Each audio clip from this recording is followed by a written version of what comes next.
Everyone seems to hate us right now, whether we're chipping the property prices down or burning people out of the market. I get it, there has to be someone to blame, but is it really property investors destroying the market?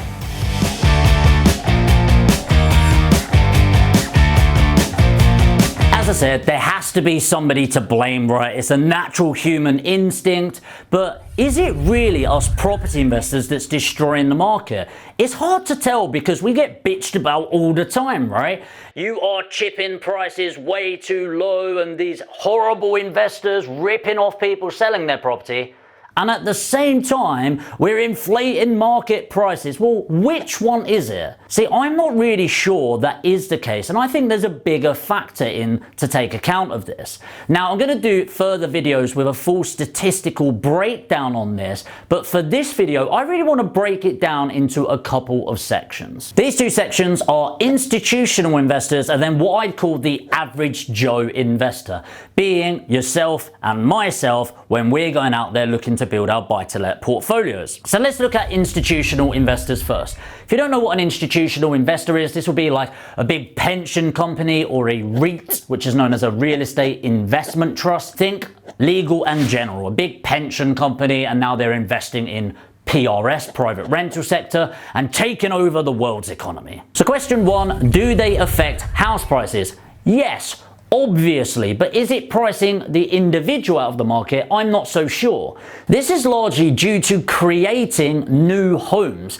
PRS or private rental sector and these big companies, they don't really come into purchasing the odd residential property here and there. They're not there sat at their multi-billion-dollar fund going, ooh, let's look at this 3-bedroom mid-terrace property in Leeds. No, what they're more looking at is, look, here's some land in the city centre. How can we develop £150 million worth of units to offer out to the market?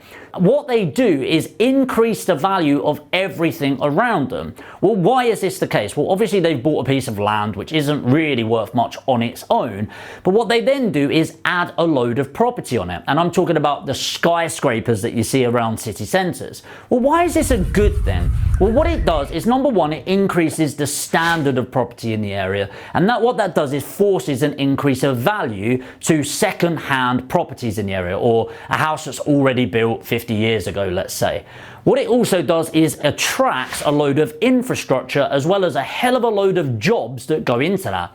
Think about it, £150 million worth of property doesn't just pop up overnight. We're talking about huge projects that can span from 3 to 20-year periods of investment, increasing the value of property around us. So the irony is, when we moan about these institutional investors destroying the property market and snapping up everything, actually what they're largely doing is either buying blocks that were purpose-built for rentals, therefore still having the continuation of providing homes to people, or in fact they are actually adding to the property stock out there. I overall think this is a really good thing for people. The only downside is it does make it harder because of the property prices getting on the market in the first place.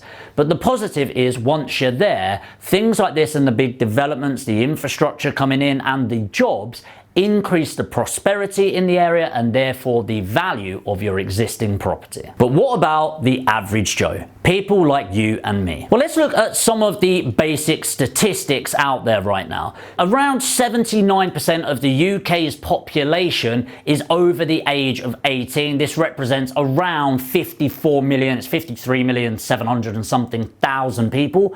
Now, I'm not saying that every single one of those can purchase a property, but it does range at around 65% of those can end up being a homeowner, which represents around 34 million people.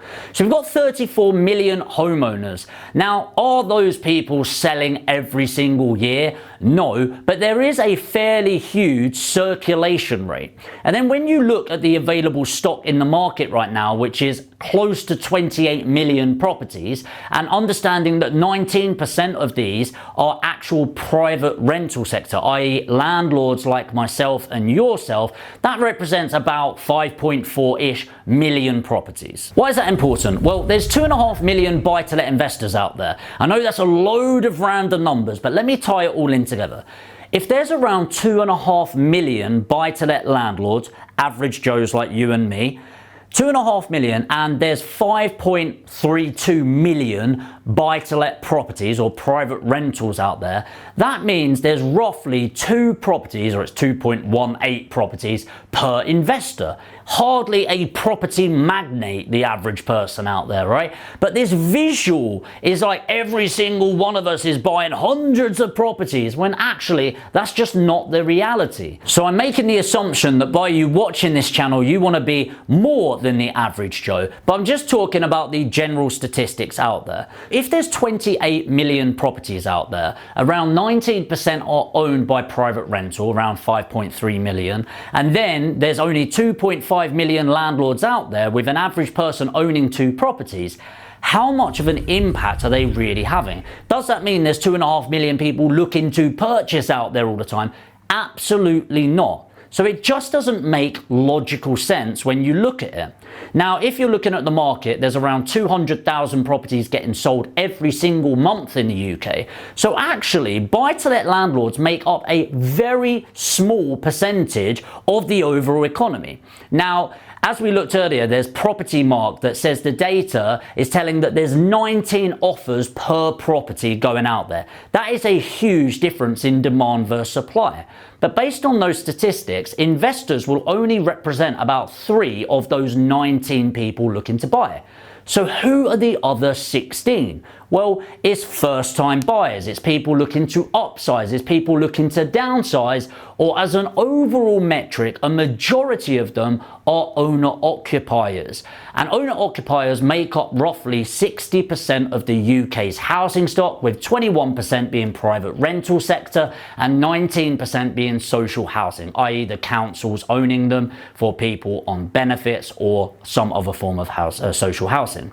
So when you look at the overall impact, statistically speaking, taking emotions out of this, do we have an impact? Yes, factually. But technically speaking, we have 3 out of 19 as a percentage increase, whereas owner-occupiers and other people in the marketplace represent 16 out of 19 per property that we're going on based on the data from Property Mark. So how do we solve this problem? I think a really big part of this is, instead of trying to blame the demand game, i.e. arsehole investors like myself, whether we're going down on prices, up on prices, instead of blaming institutional investors, instead of blaming social housing, instead of blaming the government, within some respects, of how they're bombarding the market with certain things. Instead, why don't we shift our focus into some economics and the supply? Number 1, increasing interest rates. Now, I know this isn't a popular opinion, but actually increasing interest rates means that people will stop being able to bid as much on properties. Therefore, it will unlikely to reduce the property prices, but it will end up stabilizing it. Number 2, increase wages. Now, I'm a property owner. I'm sure many of you are a property owner. Maybe that's an unpopular opinion, but actually, I like paying people, and over time, if they add more value to you, why wouldn't you increase their pay? You retain your team for a longer duration, and you're able to get more into the local economy. And for me, that seems like a win-win situation for everyone involved. Number 3, the government. Now, I know I said don't blame the government, and I don't mean blaming any particular party, but overall, we need to relook at the planning structure, because at the moment, it is completely archaic, okay? And what I mean by this is, it's so slow getting through planning. Planning consultants and committees will look for any excuse. And by the way, that's you and me. We know that more properties need to be built, but we'll bitch and moan when somebody actually submits a proposal to create 50 beautiful homes because the brick is slightly different. I mean, come on, you can't have it all. If we want to make a dramatic difference, we have to acknowledge the huge crisis that we're going through right now. What is that crisis? A huge shortage of property. So easier planning, more properties, more supply, price stabilization. That's what we need to look at, but hey, that's just my opinion, and what I'm interested in is yours. Let me know below, what do you think is the key one factor that would really help with our overall housing crisis, and who do you think is destroying the property market? If you got value from this video, make sure to destroy the like button. If you're new to the channel, of course, hit the subscribe button, and if you want to be notified about the upcoming videos, make sure to hit that notification bell, and I'll see you in the next video.